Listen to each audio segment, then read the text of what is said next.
Welcome and congratulations. You found the Satori Show with host Amy Satori, your spirit guide to the unseen world. Amy's ability to communicate with and interpret for spirits in that world is simply amazing. Her mission is to use this gift to help people understand what's happening in their life so they can take positive action to move forward. So let's tap into this unseen world together and discover what our friends and loved ones on the other side have to say about our health, love, relationships, our pets, our destiny, and so much more. I hope you'll join me, Kevin McDonald, as we delve into our lives and the world we live in right now on The Satori Show.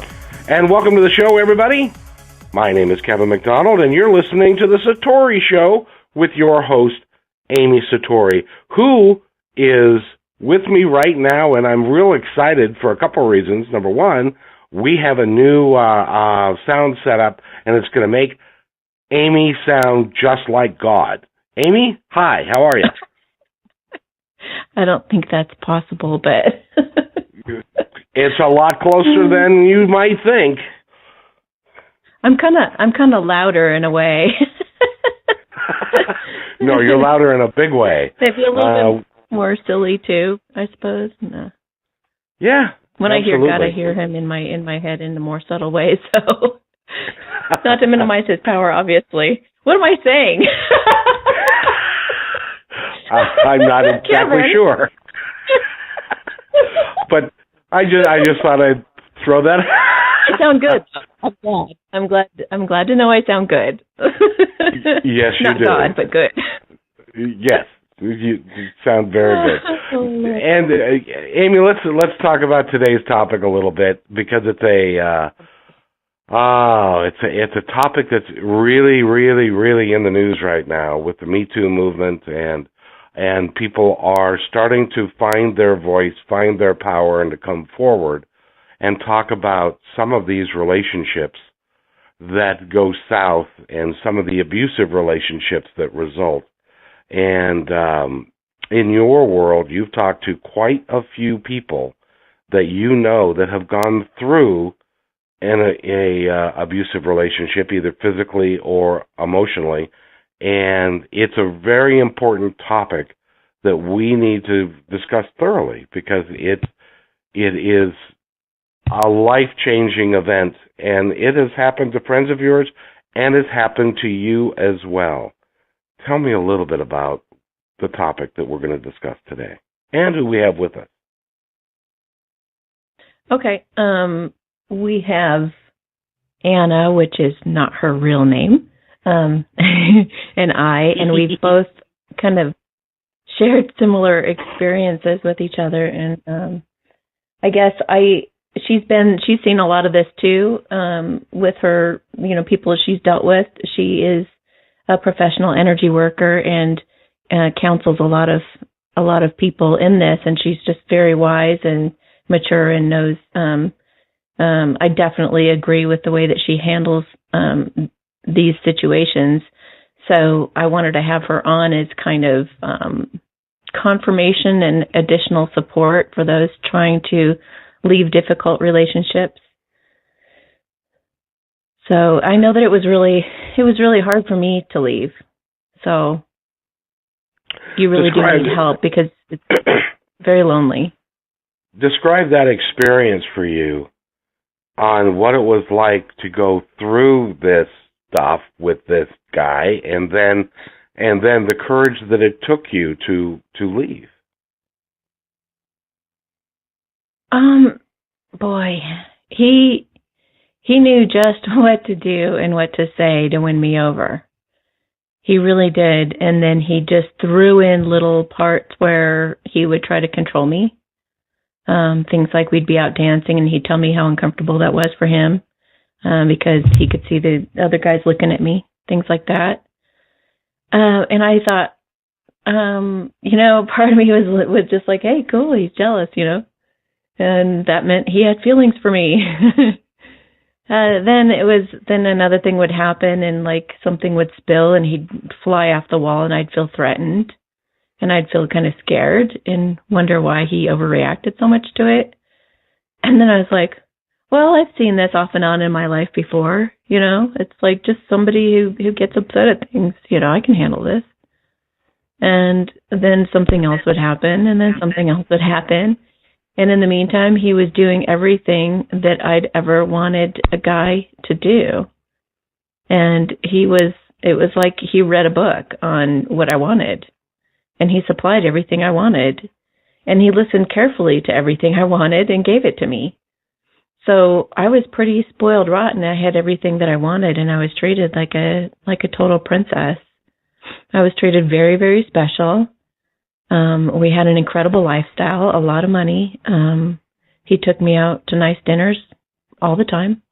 We went on nice trips all the time. We traveled to France. We went to Costa Rica. We went out quite a bit, at least once a month. We'd take a trip. It was incredible. It was like probably the best time I've ever had in my life. But then there were other things mixed in that were so incredibly uncomfortable that I couldn't cope, and I didn't know what to do. I was telling friends how uncomfortable it was. I was telling friends, like, what should I do? It's like, on this part he's heaven, and on this part he's hell. And he has no heart, and I can't talk to him past 10 p.m., or he threatens me. And I can't do this, or he gets really ticked off, or I can't be in a restaurant and have him be around someone attractive, or he's going to do something that's going to totally humiliate me. So, as much heaven as there was, the 10% of hell was so bad that I thought I would die of a heart attack. My heart was hurting so bad because I loved him so much, and it just completely broke me. I'm such a loyal person that, I couldn't even fathom ever leaving him. I was more devoted to him than I was myself, unfortunately. So, it took a big scare to get me to leave. So, Amy, but I'm really glad he did. Let me ask you, did he ever explain why you couldn't talk to him after 10 p.m.? No, he just said he had to work in the morning, and he wasn't gonna listen to it. He just refused. So anything I had to say, I had to try to do it earlier in the day. I couldn't have any last minute thoughts. Well, so it dawns on me that it doesn't make any sense. I mean, I can understand if he's in bed trying to go to sleep and you're talking to him, but that doesn't seem to be the case. It's like after a mythical 10 p.m., you can't talk to me anymore. And then he would. Looking back on it now, do you realize how crazy that sounds? Heck yeah. Well, and he would, and I've talked to other women who've been through this too, but he would just smother his dog with love. And it was really bizarre, but everything that he knew that I wanted to hear from him, he would say to the dog. So I grew to really resent that dog and him for doing that. It was a really kind of an ugly situation. And I won't, there are other things that he did that I don't really want to get into, but that are really, it's like he didn't have a conscience. He pretended he did. Like, he would do certain things to look good in society. Everybody else who knew him thought he was like this perfect guy. They thought that we were like this perfect couple, and we looked good together. We really got along really great. When we were together, we just looked like the happiest couple you would ever imagine. And so it was really hard for people to, when this happened, they were all pretty shocked because they didn't know this other stuff was going on, and I only confided in like a few friends that I knew would be supportive. Well, let's bring Anna into the conversation. Because Anna, by the way, welcome to the show. Thank you very much. Anna, in your experience, that's what Amy has been describing to us. In your experience with the clients you work with, that's kind of like how it goes, isn't it? It is. There's actually, reason to the madness. One of the things, that Amy really did a good job of explaining is there's this heaven and hell contradiction, and that you bring questions to about, well, that doesn't make any sense. One abuse on its own doesn't make any sense. And that's part of how it works. That's part of its sensibility, is that it creates these fundamental contradictions that create or reduce the capacity Confusion for people to respond, because it puts you outside of what's reasonable, and you find yourself right in the middle of something that doesn't make sense. So how do you respond to something that doesn't make sense, that you understand is threatening, scary, and where your safety is fundamentally compromised? And it's compromised by someone that you would, if things made sense and were healthy, you would go to for safety. And so there are these compounding contradictions that create kind of a freeze in the person's brain. This is also sort of how the brainwashing happens. Then you start to get adjusted to these experiences as if they're normal, and you lose touch with what's actually normal.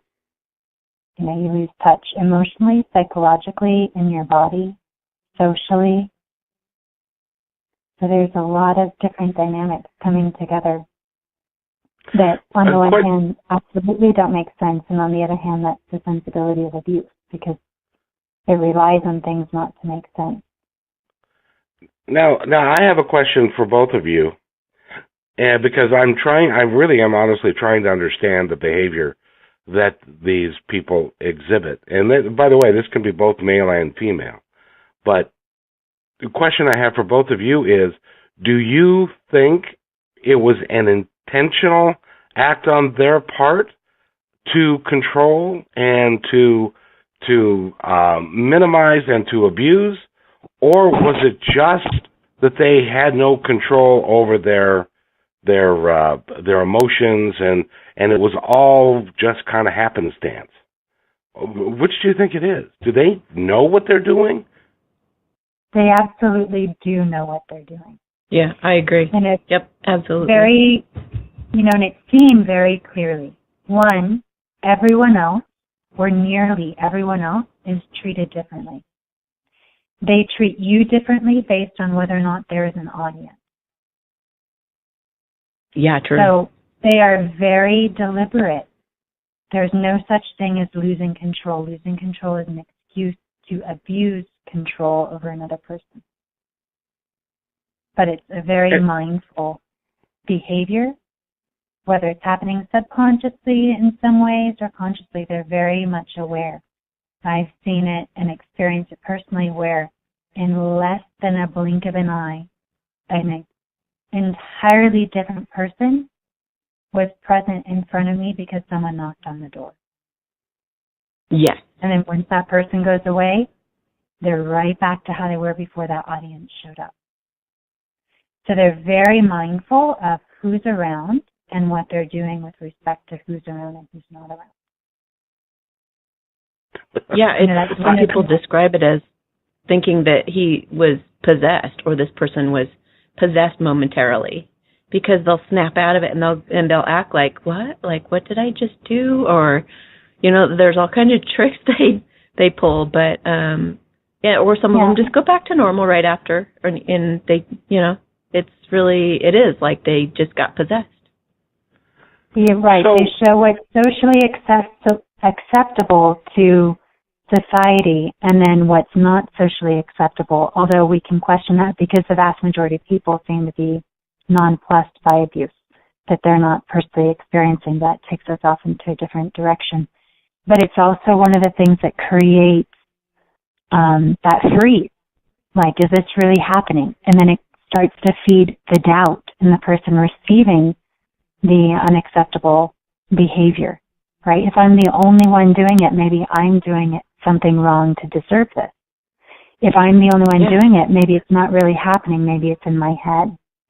If I'm the one that's only getting this experience, no one else is going to support me and I'm all alone. So that also functions, again, coming back to that abuse makes no sense, but it makes perfect sense with how it's delivered because it isolates, targets, and subjects only a very specific target to an unacceptable pattern of behavior and experiences. So as this behavior is being exhibited by these people, and I'm still trying to get my head around it, and as they go into this and they know they're causing you pain, someone that they obviously love or loved at one time and are generally either married or they're living together, and they're causing, and he knows that he's inflicting this pain, how can he then turn around as if nothing had happened? Is that part of the dysfunction on his part? That he can still look you in the eye? I think they are playing a role. Getting played, exactly. I don't think there is ever any genuine love because love doesn't make it difficult to breathe. Love doesn't grow pain. Love doesn't make you feel unsafe. Love doesn't make you worried about whether you talk to someone after 10 p.m. or not. Love doesn't isolate you. Love doesn't make you question yourself. Love doesn't subject you to questionable behavior. So oftentimes what happens is there is something in you that this predator, because we're dealing with predatorial behavior, sniffed out and saw that they trusted would make you susceptible and receptive to their kind of behavior. So it's that idea that, I can't remember if this is now folklore or real, but a story of a woman who's being chased by a Black Panther and the tribe takes her in and they all sleep around her at night, but there's something that fear is that scent is on her of fear. And the black cat comes straight through the sleeping crowd of people and gets her anyway, right? Ignores all of the other people that are closer in proximity and goes after that one who matches the predatorial instinct. Yes, and as soon as you leave the relationship, they go right to somebody else without blinking. If they haven't already moved on before you leave. Right. And so you're not someone that they see, you are something that meets this unhealthy need or desire that they have. So you become more of a possession. Mm-hmm. Definitely. You know, you're like a little cat toy. You know, and that's one of the hard things about abuse is not only do you experience all of these horrible, unconscionable experiences and behaviors, but that realization that the love that you thought was present in that heaven moment was really part of this whole dynamic of being abused, you know. Also. Go ahead. I just want to say too that that we on some level definitely picked out this experience to happen though. And I think that it's important that we heal from it and not from a victim mentality. Not that anybody's implying that either, but, you know, we tend to feel sorry for these people who've been through this. But it's really an essential part of us growing up, maturing, standing up for ourselves and becoming strong. Without them, and we should actually be grateful for them in their role, just like we should be grateful for the bums and everybody who does every job out there. And everybody is playing a role in the grand scheme of things. And on a soul level, I would imagine that they feel, you know, like they're like, I don't really want to do this, but I suppose I can do this for you. So it's like, I mean, some people think that they're just flat out evil and don't have a soul. And I don't think they have a conscience, that's for sure, at least not while they're on the earth in that form. But I think it is important not to allow yourself to be traumatized from it, but to stand up on your 2 feet and go forward with strength and more integrity and more zeal for life after. Don't let it get you down, or it's like they win. Let's I'd focus. like to. I'm sorry. I'm going to interject. That's okay. Three-way conversation. And I like what you said, and I'd like to raise that to just a whole nother level of self-appreciation. And, you know, one of the things that happens in abuse is that you get displaced. If you weren't already, and you likely were already displaced from your own self-awareness and appreciation, that's part of what makes you available to these experiences, you know, and that the focus becomes this other person, right? Because to be safe, or try for safety, or try for love, or try for validation, you end up becoming completely focused on this other person. And it's almost as if you cease to even exist for yourself, and you disappear. And so way more than having gratitude for this other person, which depending on where someone's at in their healing, whether you've left or not left yet, or recently left or left a long time ago and have tried to cover it up or move past it as quickly as possible, whatever your journey is there, that way beyond any concern for them is getting to a place where you no longer have to have a concern for them, and you can have that gratitude for yourself. You know, because when you are able to bring it all the way... already left. Yeah, so bringing that back around. Yeah, but even still, I find it a little problematic at times for people to be saying, I'm grateful to that person, when the real story can come back to, I'm grateful for myself. Because I made it through, I've stood up, and I am able to now have a relationship that's healthy with myself first, and I've grown from this, and, you know, completely cutting out any other reference. Like, there's a certain degree of healing that is accessed only by developing a relationship with yourself. And so when you can also add to that, I'm grateful to myself, without any reference to anyone else, it really can help heal whatever made you available to those kinds of experiences and people. You know, and then definitely I agree, you get to a point where you can say, oh, I'm grateful to them too. Look at how life conspired with me so that I could have this healing and then become this with myself and in life. But also, even if you can't get there, you can still get to that place of healing and gratitude by just focusing in on yourself and putting yourself back in the center of all of your life. You know, the power of these podcasts, ladies, is that people can download these shows and listen to them over and over again. And there is going to be somebody, probably a bunch of somebodies, who are going to download this podcast looking for help, looking for guidance. They're in an abusive relationship today. They want to figure out how to get out of it, how to move past it. You both have done that work, and you both have successfully moved beyond it. Give those people that are listening to this podcast that are currently in a destructive, abusive relationship, number one, some hope, and number two, how do they get out and begin that healing process? Well, I would say definitely realize that you're committing suicide by staying, for one, because it's destroying everything about you by not caring enough about yourself and loving yourself enough to want a good life for yourself. And like in my case, that was hard because so much of it was good.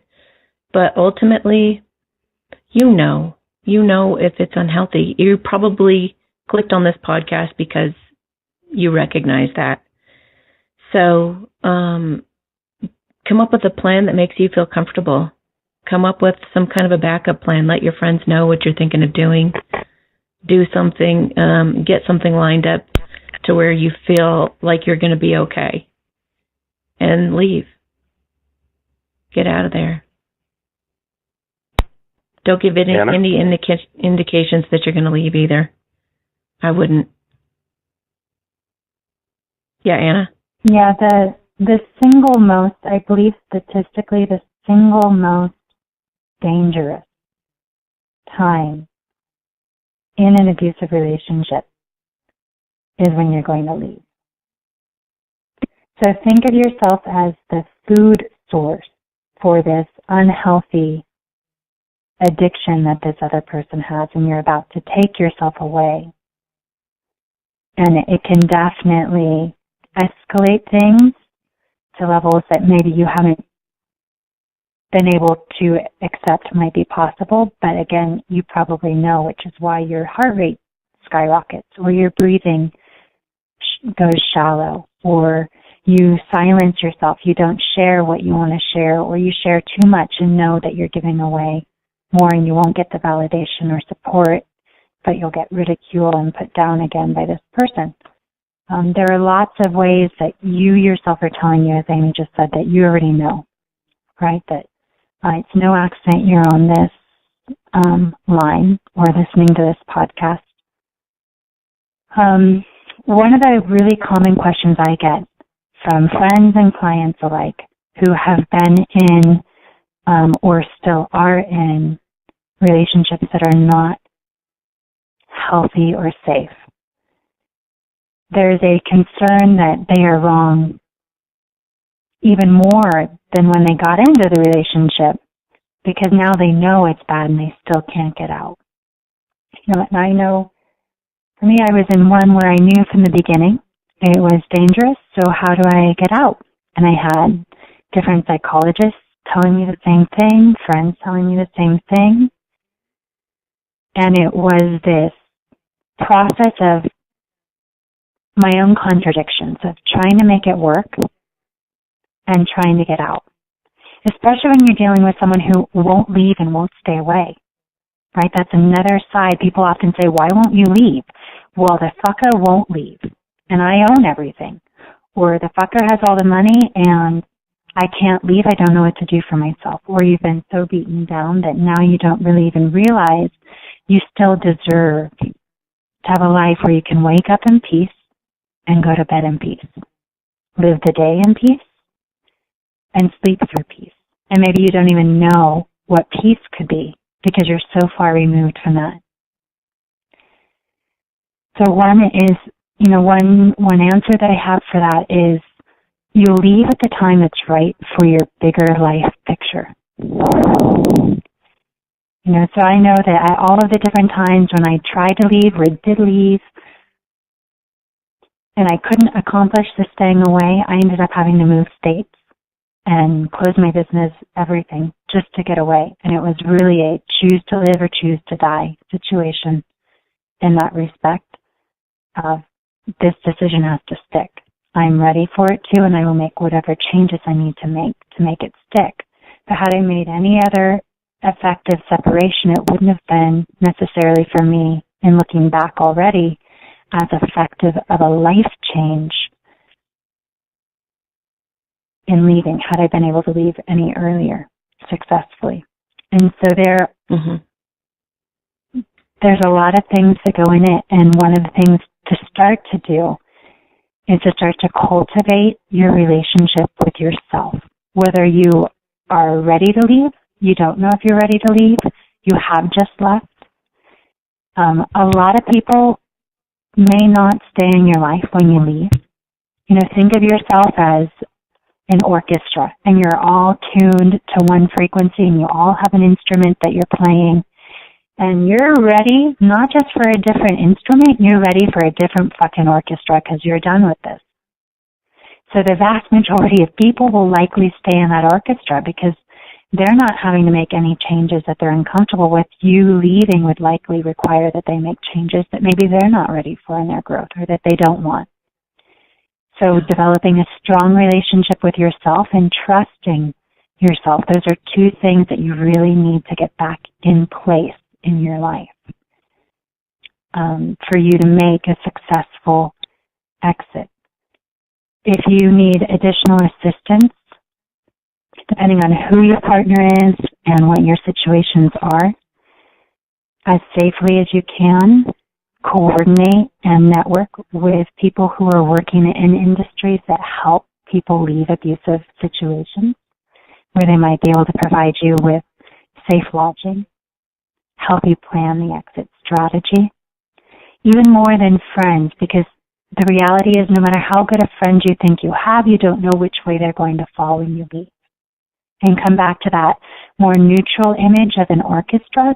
Don't try to take it personally, and have the perspective that everything is going to help me with the choice I'm ready for. And when you are ready to make that exit, life will support you. It may not be easy, and it may be painful, and there may be surprises that happen with it, but definitely make sure that physically you're doing it as safely as possible. Definitely don't lead on that you're leaving. But that's a big assist to give you in your strategic planning. And network with people who have a neutral position to you, like people in the industry who can help guide you. If you have some people that you know can be your accountability partners in it, people that you know, if I tell them what really happened last night, they're going to tell me to get the fuck out of there and show up with their truck. Mm-hmm. When you're ready to tell that person, if you have that person in your life, and if you don't have that person in your life, find someone who can be that person in your life. That'll help. Yeah. Mm-hmm. And when you make the switch, find things to continue to affirm why you made that change, and that continue to grow your relationship and your trust in yourself, and that continue to increase your value to yourself.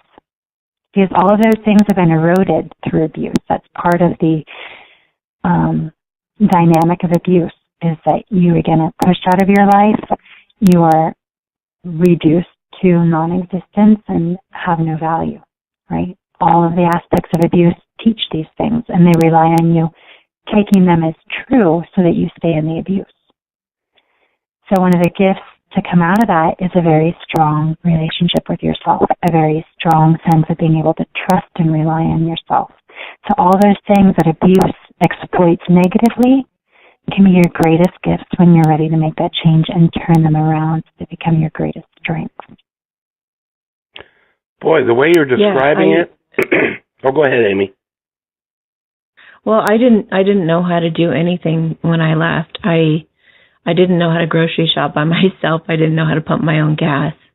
I didn't know. I was frightened. I just knew that I needed to leave. And I remember feeling kind of like a zombie walking around the grocery store saying, like, just so scared and confused by the prices of everything. I don't know what's expensive and what's cheap. I don't know, because he was so controlling of everything that I always depended on him to make all the decisions about everything. So when I left, it was very frightening. But I was going to say too that I called the police before I left, and I told them what I planned to do. And I said, if something's happened to me, I want you guys to know that it was him that did it. So that was part of my plan too, in case something happened to me. And they supported me in that. And I also made sure that I went a few states away, a couple states away, I think it was, so that he would, have to drive at least 10 to 14 hours to get to me. So I knew that his job was important enough that I knew he had to stay there. So yeah, you got to be real careful how you do it, and you gotta be ready to be strong. And it took me months just to feel like a human being again. People were, I just remember walking through a grocery store once and just feeling like I don't even know what to get. He made all my decisions for me. I was so confused, and I started crying, and I thought, I wish that these people in these grocery stores that are just walking by me would notice how frightened I am and offer to help me shop, because I don't know how to do anything. I felt so helpless. I felt like I was 5 years old trying to act like a grown-up. And it was really hard. It took months for me to be able to do just about anything without him. I love that example that you share. Because not only did he make the decisions for you, but you learned to make all of your decisions based on what was approved by him. You know, and the issue of something as simple and taken for granted as knowing what to buy for yourself in a grocery store is a great example of people wondering, where do I start to recultivate a relationship with myself? Is ask yourself, is what's on my plate what I like to eat, or have I learned to like to eat this because it's what's accepted and expected from me? You know, so there are lots, it's a really tangible, very accessible example of, did this come from me or did this come from someone else? No, I agree with you, but the thing is, in the relationship, it was really all about me and what I wanted, oddly enough. He always wanted to do what I wanted. And so everything always went my way and everything always was my way. But he was always doing it at, like, he would say, sure, we'll get you steak or whatever, but it needs to be this way and it needs to be that thing and it needs to be this price and like that kind of stuff. So when we like would go grocery shopping, he would know everything that I want and go get it for me, and he would know the best price to get everything at. So I think you just, when you're in that state and you're that traumatized, when you leave, you can't even think. You can't. I ordered food at a drive-through and left it, and these people came running after me. Hey, come back! I didn't know. Like I didn't. You know, it was. I think it was more that I just couldn't think after the trauma.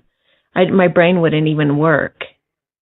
But you're right. And yes, but that, I mean, yes, you do absolutely need to know, you know, what you like and all of that. But in my case, I think it was just that my brain was that fried, having been through that, and I just didn't. I was embarrassed to tell people just how much I really, really needed them at that time. I was, you know, I didn't want to tell my friend that I went to stay with, could you please, I mean, I ended up telling her this, but, you know, it's like these people who are just coming out of these relationships, if you guys know one and you're helping one, offer to do everything and, like, help them initially at first a lot, because I was so scared. I was just shaking just to go do anything, practically to make a phone call. It was ridiculous. And, you know, I asked my friend, I said, I don't know where to shop. I don't know. I mean, yes, so I went to a new town and I didn't know anything. And then I was like, I had to deal with, now I have to learn a new town and now I have to learn all this new stuff. I don't even know where to grocery shop or what's expensive or what's not or whatever, because I used to just buy whatever I wanted. And so I had to ask her, it was really embarrassing to ask her this, but I was like, could you do stuff with me for a while until I get kind of more of a routine down or I start to relax? And I was so pumped up that it probably took a good 3 months for me to just come down off of the high of what I had done. So be prepared for that too. You're not going to be able to think straight for a while. Right, and even in the relationship, you're not thinking straight. No. No, it sounds like the way you guys are describing it, it's almost like in order to leave that situation, it's kind of like escaping from prison. You have to have everything lined up in a particular way to make that escape and to make it stick. And you need all the support that you can have. But Anna, I think you're right. There's a lot of folks in your life currently, if you are in an abusive relationship, that if you turn to them, they'll say, oh, John, oh, come on, he would never do something like that. You must be making that up. Is that also come into play? Yes, so they'll say, oh, he's a great guy, he just doesn't treat you right. That's a red flag on that person. You know, so one of the things you get to learn to do is say thank you and goodbye. Because you choose and you're really ready to leave. You get to leave not just a single person, but a way of being in the world. And you get to then decide, wait, how am I going to be? What kind of people am I going to have in my life? What kind of person am I going to be in my life? What kind of person am I going to bring around to other people? And so there's a lot of gifts when you can get to the other side of abuse. Even if it feels like it's many lifetimes away, each step gets bigger and bigger in growth and awareness and accomplishment and success and self-trust and joy.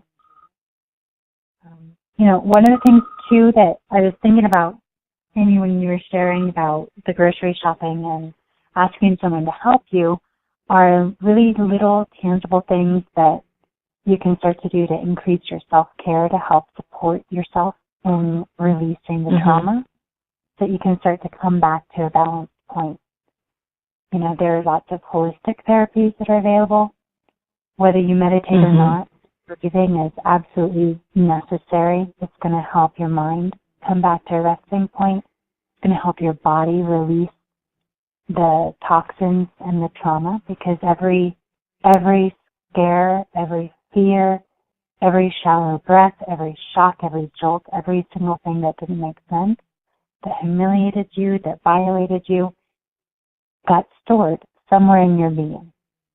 And so deep breathing is a great way to access that without confronting it directly. You can just sit down and start to deep breathe.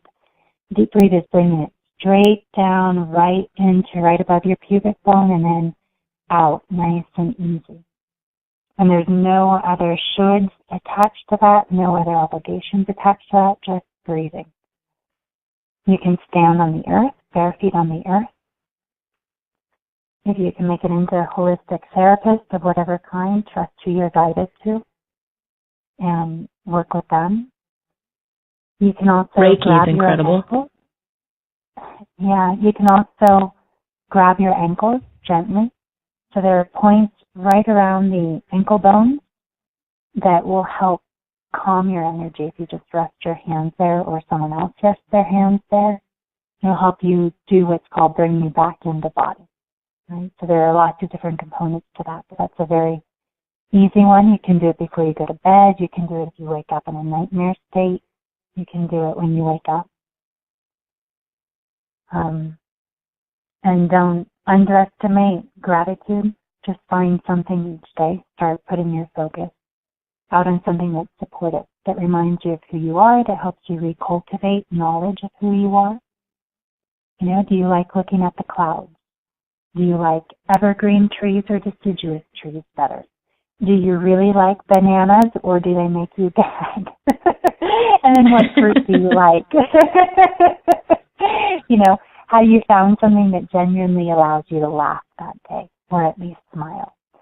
So they're very practical, very accessible techniques you can start to create practices out of for yourself, whatever your financial situation is when you leave. Even if you end up homeless and in a shelter, these things can help stabilize you.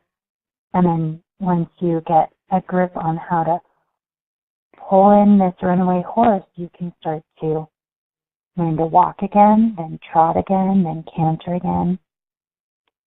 And it's also okay to be suspect of people. And you kind of should be, because it's your right to realize, wait, I just let this into my life, so now I'm going to be more conscious about who and what and how I let people into my life. And if I'm ready for letting people into my life, and give yourself that space. But be aware, watch it. I know, okay, is this person safe? Is this person not safe? When they made that joke, was that sincere, or did that trigger something in me that makes me feel that humiliation that became such a regular part of my experience?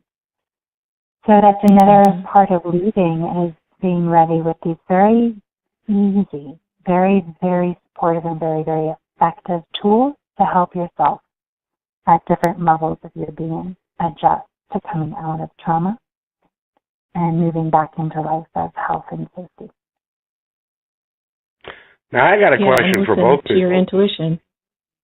Yeah. Absolutely. Listen to your I have intuition. a question. There was well, mine was screaming at me, and I ignored it. Well, see, and that's all along. That's a question I want to ask both of you as well, is that you both have been in abusive relationships. Were there signs?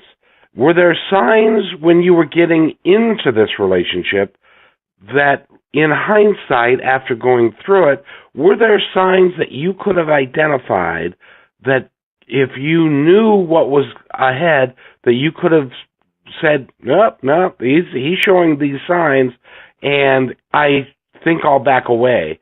Are there signs that you can look to, that you can help other people that are maybe in a dating situation and they're not committed yet and they're trying to feel their way through? Are there signs, or are these guys so good that they can hide it until it's too late? Anna, do you want to answer that? Because I already kind of talked about some of the things. I mean, for me, I would dismiss a lot of the ill behavior, if you will.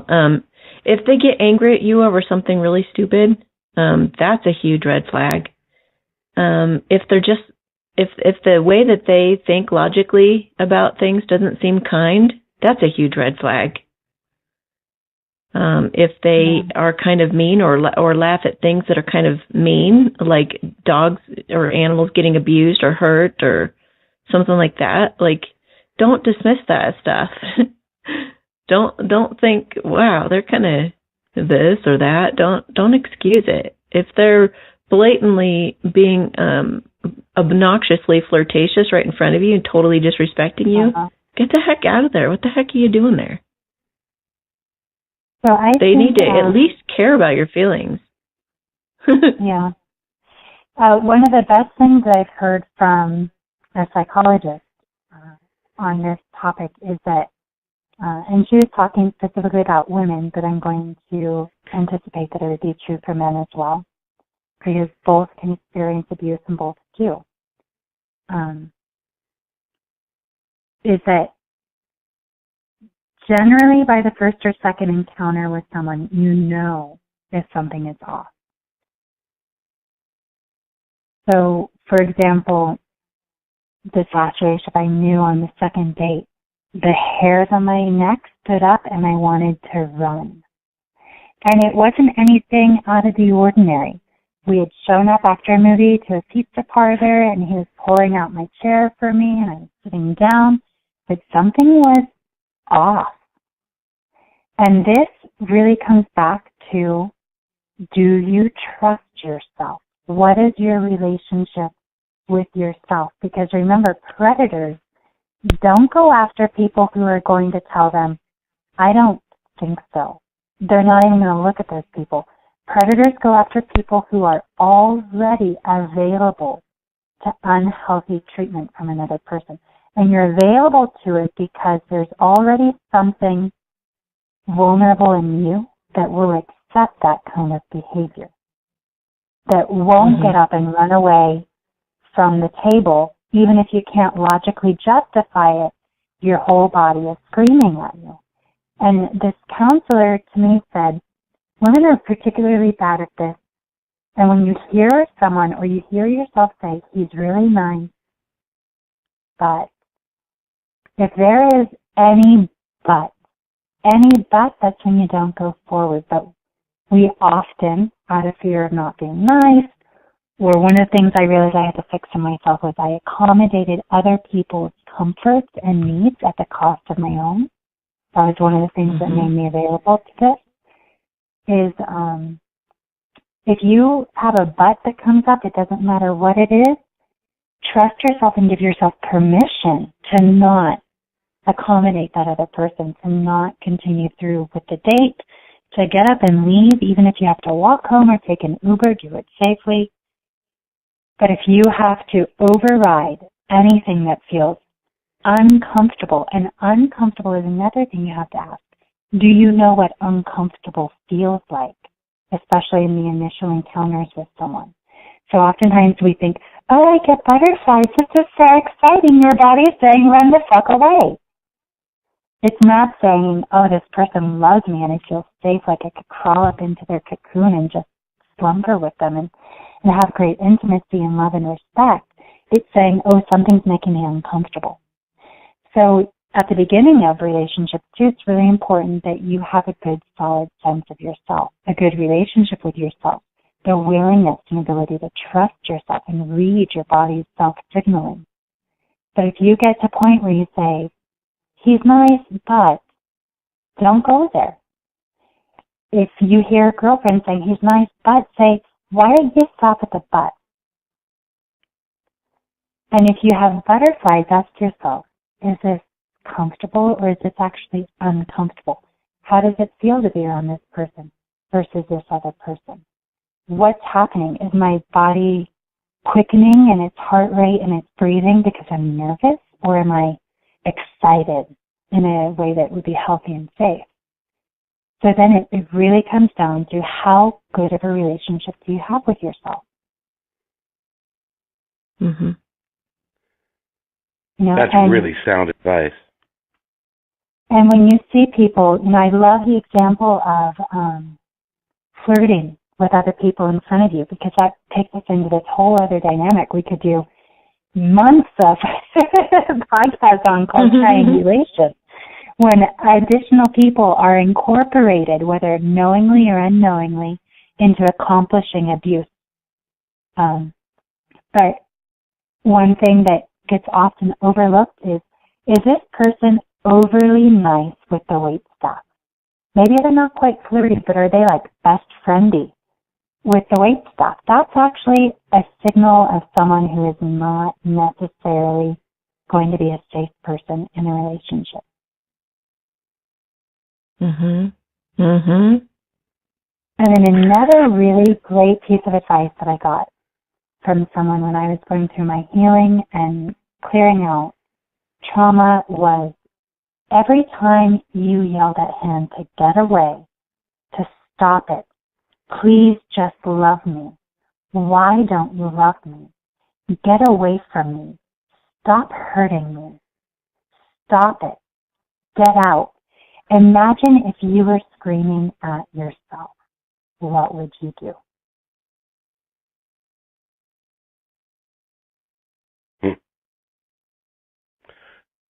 Those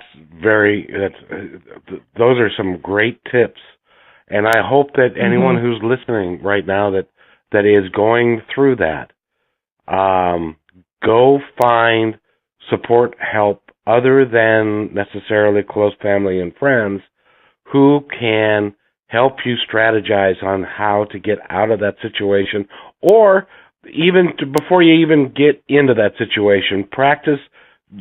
Go to amysatori.com and you can, she's got a resources page, and you can learn how to love yourself better. Because I think that if you love yourself and respect yourself enough that it makes you mad when somebody disrespects you, you can get out of some of this stuff before you even get into it. Am I wrong in that? Oh, yeah. No, But don't be hard on yourself if you've Kevin. gotten into it. But don't give yourself a hard time if you're in it either.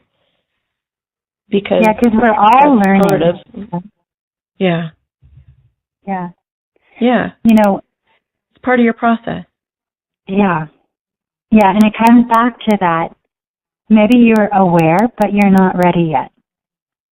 And don't put yourself down even more. There's already enough going on that's already putting you down.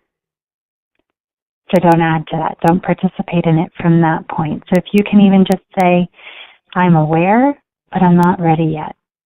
Okay, so what do you need to do to get ready if you have the awareness? And just support yourself.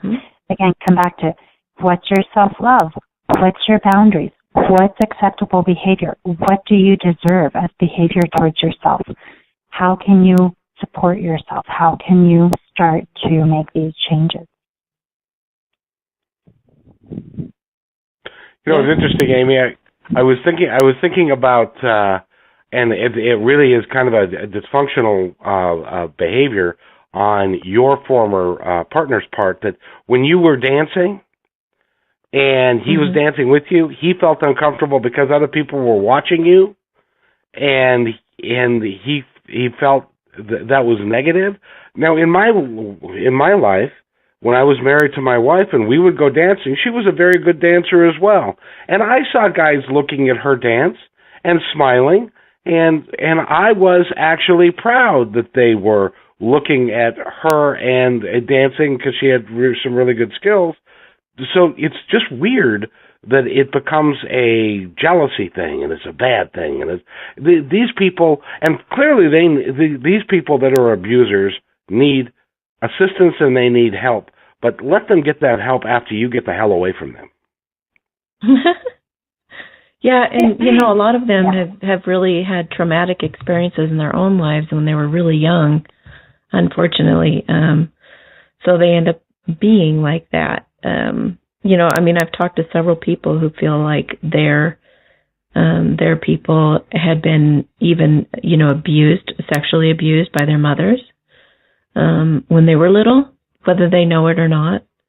Things like that cause this. So, and not to feel sorry for them, feel sorry for them because they had their path. They chose the dark side. But not to take responsibility for how they treat it. They're a great lesson. And you're right. I mean, in the dancing thing, it actually caused me to not want to go dancing anymore afterwards. And when I did, like once I left him, I would be on the dance floor and I would look like a robot. I'd be just like really, really conservative in my movements. And sure. My friends would be like, loosen up. Why don't you have some more alcohol? And I was thinking, I cannot believe this is being said to me. Like, I used to love dancing so much. I could not fathom someone saying that to me. And I finally had to free myself, and just kind of not care anymore. And I just had to let loose on the dance floor and that became part of my liberation as well. Yeah, if someone takes you out of your joy, especially if they've sought you out in your joy and then take you from that joy, that's a massive red flag.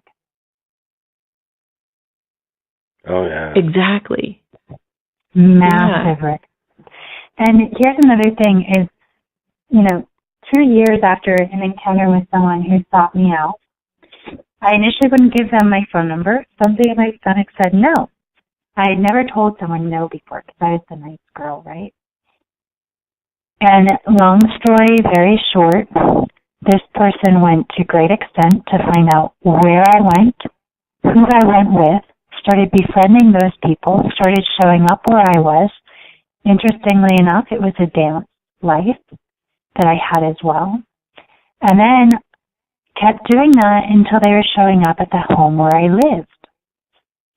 And in some strange, perverted way, there's this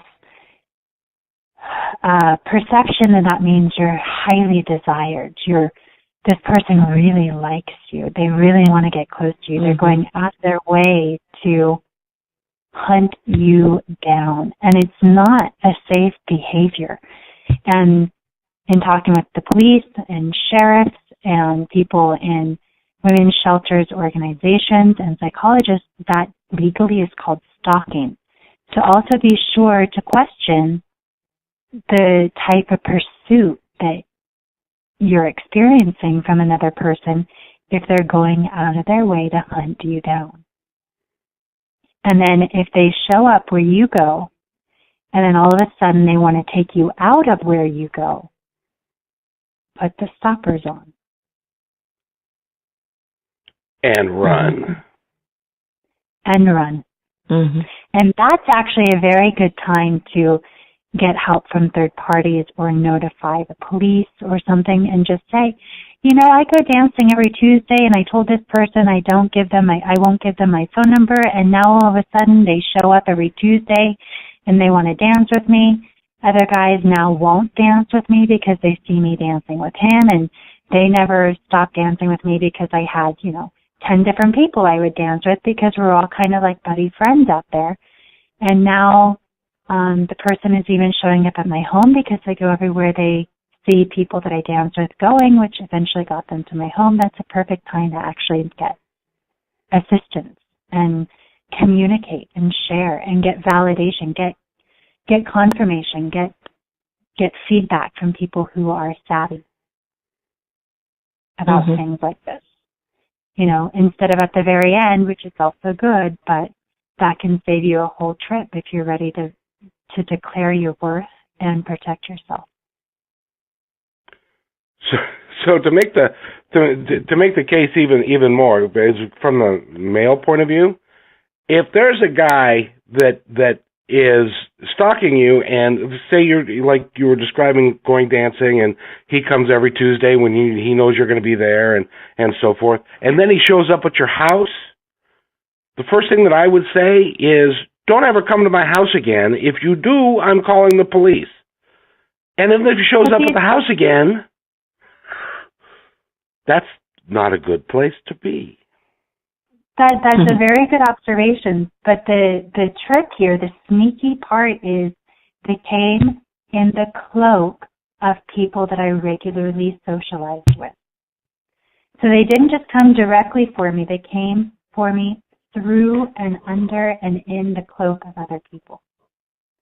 So they didn't just find out where I lived and showed up. They found out, who do I socialize with, and who do I socialize with that gets invited to where I live that they could nonchalantly tag around with. Oh, that's creepy. And it's creepy. So get your thinking caps on, people. Pay attention to these things. Don't get, swooped away by something that seems terribly spontaneous or serendipitous. Ask, is there a pattern here of behavior that could be unsafe, that might be uncomfortable to see, but is necessary to see? Mm-hmm. Wow. Because now, 2 years later, I can look at that and say, oh, shit. Right? Like, that's not safe.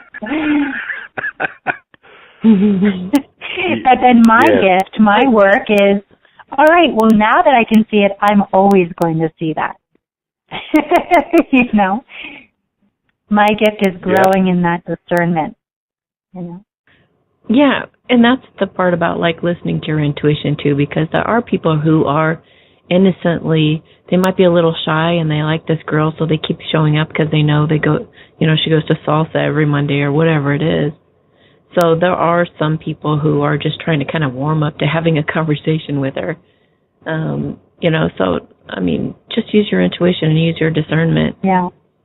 Try to see, try to feel out, is this a manipulative behavior, or is it just someone who's shy and wants to talk to me? What happens when you talk to the person? How does that feel? Mm-hmm. Feel it out. Yeah, how do I feel in my body when I talk to my best friend who I've had for 10 years? And then how do I feel when I talk to this new person? Mm-hmm. That's a place to start. You don't know where to start in reading yourself? Start there. Someone who I know so compare. Someone who is tried and true in my life. How do I feel with that person? How do I feel with this new person? How does my body feel around this new person? How does my body feel around the tried and true person? Is that, a relative match? How is my breathing? Does my mouth go dry? Am I having a hard time saying what's on my mind? Am I changing what I want to do because by some unknown reason I'm changing myself to match this new person? These are all really important questions to ask yourself, even if you're not entertaining the idea that a new person has come into your life and you're trying to figure them out. To constantly be asking yourself with everyone you meet, even someone who's a coffee clerk that you go and get your coffee from, ask yourself, what's my relationship with today? How do I feel with myself today? How do people around me that I'm inviting into my life feel today? How do places that I go to feel to me today? And again, it comes back to that. Do you have a solid relationship with yourself? Like you said, Kevin, do you have good boundaries with yourself? Do you know what you're worth? Do you know what kind of behavior is acceptable to you? And can you speak up and assert yourself with those boundaries if needed too? Yeah.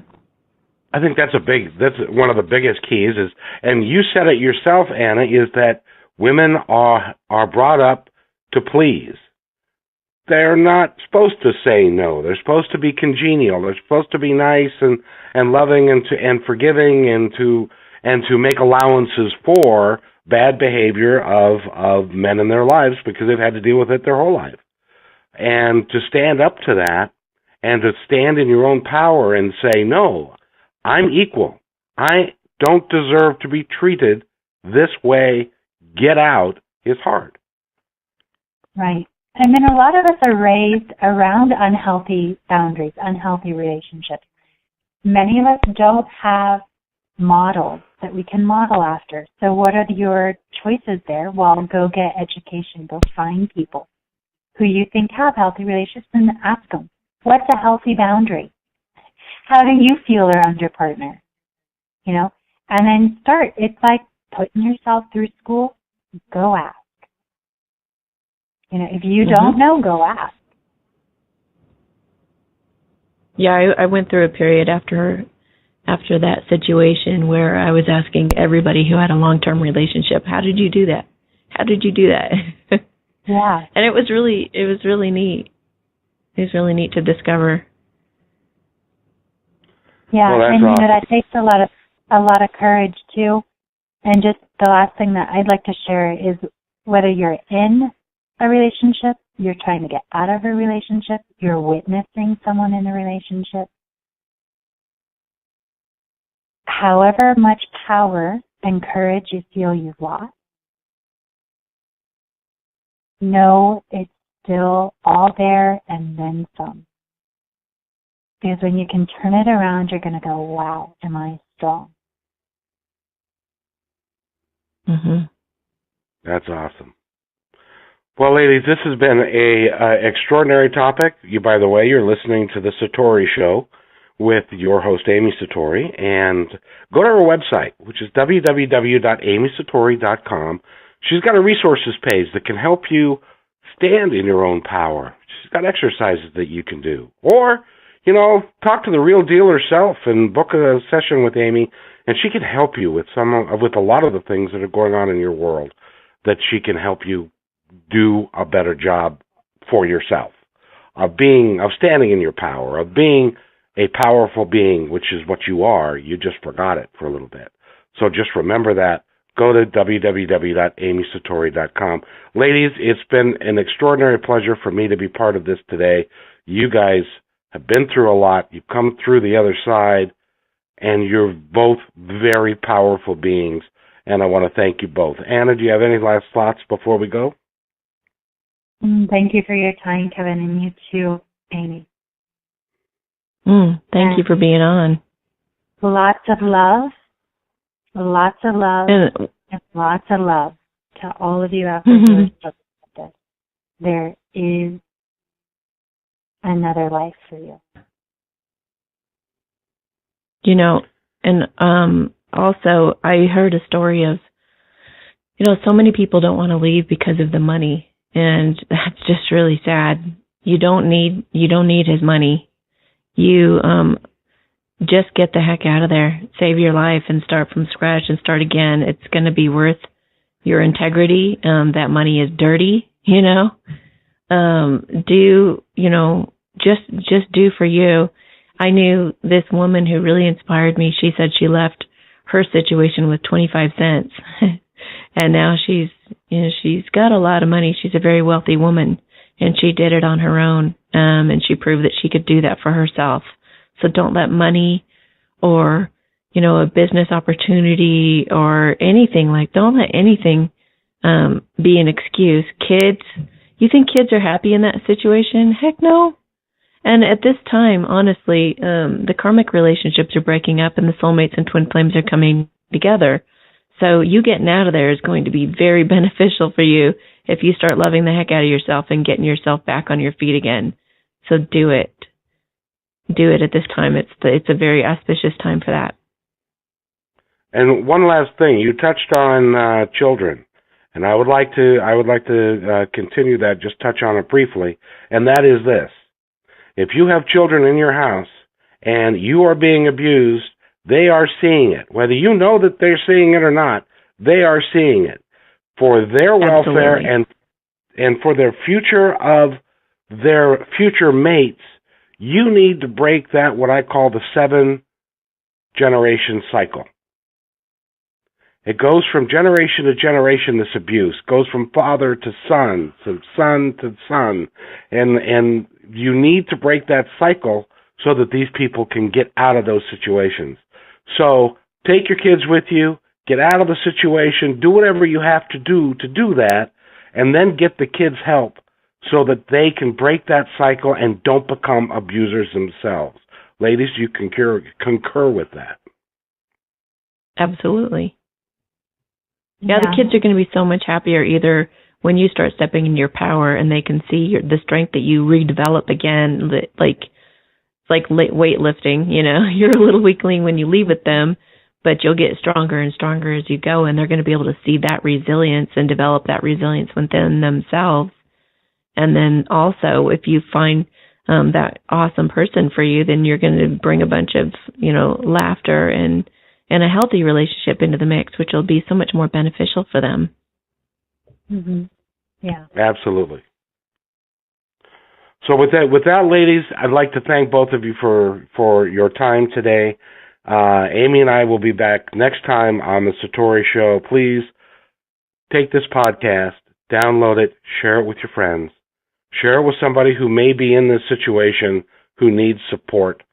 If you're in this situation, replay this all the time until you feel strong enough to get out of the situation you're in.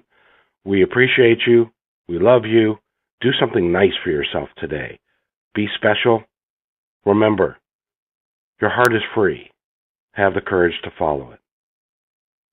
We'll see you next time on The Satori Show.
You've been listening to The Satori Show.